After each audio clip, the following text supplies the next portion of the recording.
Hello दोस्तों, नमस्ते, जय माता दी। मैं अपने चैनल नेहा दी लोकगीत में आप लोग का स्वागत करती हूँ। छोटा सा चुटकुला नाच गीत, बहुत प्यारा चुटकुला नाच गीत है, तो आप लोग सुनिएगा और फॉलो जरूर करिएगा। आप लोग कमेंट बॉक्स में ज़रूर बताइएगा कि हमारा गीत आप सबको कैसा लगा, क्योंकि हम आज अकेले गाने जा रहे हैं। जेठानी हमारी साथ में गाती थी, तो है नहीं, नोएडा नहीं है, तो जब तक नहीं आएंगे तब तक कैसे चलेगा। आप लोग एडजस्ट कर लीजिएगा। एक छोटी सी हमारी लड़की साथ देने जा रही है, तो आप लोग बताइएगा कि आप लोग को आवाज़ कैसी लगी। लगी गए भादो महीनवा हो, बरसई दिनौ रात, बरसई दिनौ रात। लगी गए भादो महीनवा हो, बरसई दिनौ रात, बरसई दिनौ रात।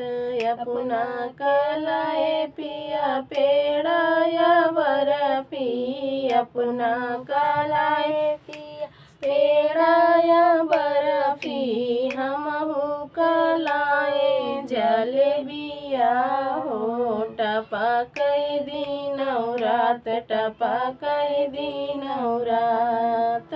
लगी गए भादो महीनवा हो, बरसई दिनौ रात, बरसई दिनौ रात। लगी गए भादो महीनवा हो, बरसई दिनौ रात, बरसई दिनौ रात। अपना कलाए पिया हाथे कई घड़िया, अपना कलाए पिया हाथे कई घड़िया, हमहू कलाए कंगनवा हो। खनकई दिनौ रात, खनकई दिनौ रात, हमहू कलाए कंगनवा हो। खनकई दिनौ रात। लगी गए भादो महीनवा हो, बरसई दिनौ रात, बरसई दिनौ रात।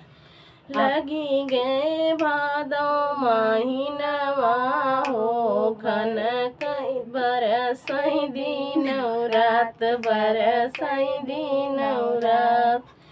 अपना कलाए पिया कोट पैंट, अपना कलाए पिया कोट पैंट, हमहू कलाए चुनरिया हो। चमकई दिनौ रात, चमकई दिनौ रात, हमहू कलाए चुनरिया हो।